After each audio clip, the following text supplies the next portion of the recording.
मैं निवेदन करूंगा the secretary of FRAI Assam chapter के मिस्टर गौरी शंकर जायसवाल जी को to felicitate our honourable respected guest Shri Vijay Gupta ji MLA गौहरी सेंटर। थैंक यू, बहुत बहुत धन्यवाद।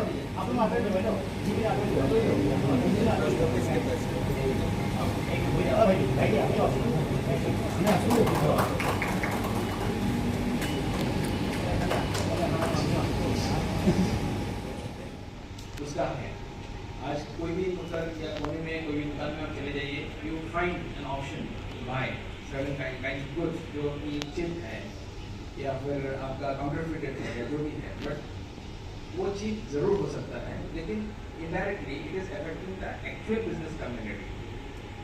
बोलने के लिए तो बहुत कुछ है, but I will not take much time here as because we have thing to get knowledge and enlightenment from our other members also. But कुछ फ्यू पॉइंट्स के ऊपर मैं आप लोगों को मतलब मैं अपना जो व्यू है या फिर जो चीज़ें मैं बोलना चाहूँगा। बेसिकली उनका काउंटरफिट प्रोडक्ट्स कैसे होते हैं, क्या होते हैं, आप लोगों को पता है। उनका स्टैंडर्डाइजेशन क्या होता है, लो होता है, दैट मीन्स क्वालिटी जो होता है उसका कम होता है, और वो मार्केट में आने के कई सारे तरीके होते हैं जो एंटर करते हैं मार्केट में, वो आप लोगों को हम लोग से ज़्यादा बेटर आप लोगों को पता होगा, because we are the administrators, हम लोग से या करते हैं। बट काउंटरफिट एलिमेंट्स को चेक करने के लिए भी ऑथोरिटीज होते हैं, बट क्या होता है कहीं ना कहीं उन लोगों को कोई ना कोई लूपहोल्स मिल जाते हैं। They find the way to enter the market. First is that smuggle if it is come from some other places.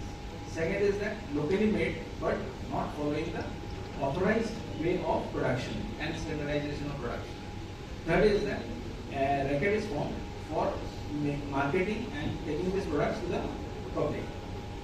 इसका प्रमोशन बेसिकली किससे होता है, बिकॉज उसका टारगेट कौन होता है, may be those people who you know कुछ budget constraint में चलते हैं, उनका वो प्रोडक्ट्स चीप देके उनको खरीद देते हैं, बट उसका जो कंसिक्वेंसेस है वो सिर्फ हम लोगों का बिजनेस कम्युनिटी कंसिक्वेंसेस बहुत सारी चीज़ों में आ जाते हैं।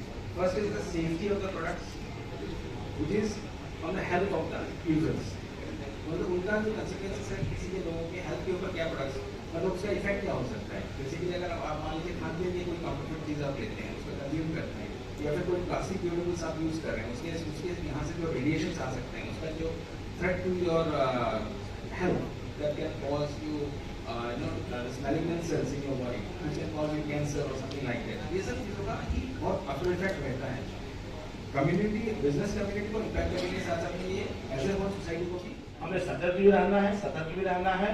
और ये जो अध्ययन बताते हैं कि इसके वजह से अरबों डॉलर का जो है हमारा आर्थिक नुकसान होता है। इसका प्रभाव ईमानदार व्यापारियों को ही पड़ता है। ईमानदार भी व्यापारी होते हैं, उसका प्रभाव ईमानदार व्यापारियों पर पड़ता है। और अवैध व्यापार के सबसे बड़े अगर शिकार कोई है तो ईमानदार व्यापारी है और खुदरा विक्रेता। सबसे ज्यादा प्रॉब्लम खुदरा विक्रेताओं को देखते हैं। यहाँ उपस्थित प्रत्येक व्यापारी अपनी पूंजी निवेश करती है, तस्करी से लाया हुआ वस्तु स्मगल करके वस्तु इधर से उधर लेके जा रहा है, कर चोरी, टैक्स इवेशन और जीएसटी के साथ धोखाधड़ी। कुछ लोग, सभी लोग नहीं, हमारे यहाँ रिटेलर्स रिप्रेजेंटेटिव है। मैं बड़े गर्व के साथ कहता हूं कि हमारे रिटेलर्स कर की चोरी नहीं करते हैं और 99% ही हमारे रिटेलर्स जो है कर चोरी के लिए कभी भी दायी नहीं होती है।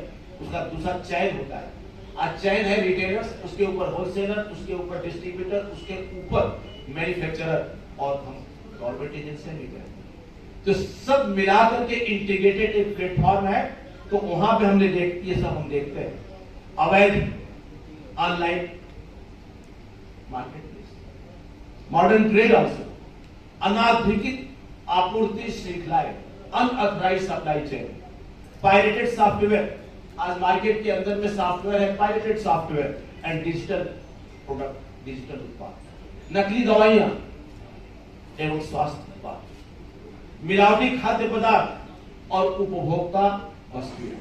तो अवैध व्यापार की सबसे बड़ी समस्या यह है कि अक्सर यह आम उपभोक्ताओं को वैध व्यापार जैसा दिखता है। जो हमारा ये जो उपभोक्ता है उसको लगता है कि सब ठीक है। क्योंकि ऐसा क्यों होता है कि कम कीमत होता है और पहचान न कर पाने के कारण अनजाने में नकली उत्पाद लोग खरीदते। तो अंतरराष्ट्रीय अध्ययनों के अनुसार अवैध जो हमारे व्यापार के कारण है वो विश्व भर में प्रति वर्ष अरबों डॉलर का नुकसान होता है। मैंने कहीं मैं पढ़ रहा था तो अरबों डॉलर का मैंने नुकसान देखा, हमारी आर्थिक व्यवस्था को नुकसान होता है। इससे सरकारों को कर की राजस्व की हानि होती है। और आज मैं हमारे बीच में दो हमारे टैक्स ऑफिसर्स हैं, मैं बताना चाहूंगा, मैं अपने असम की ही बात करूं तो आज भी हमारा असम का जो रेवेन्यू है 37,000 में, टोटल रेवेन्यू में 27,000 करोड़ रुपया हमारा रेवेन्यू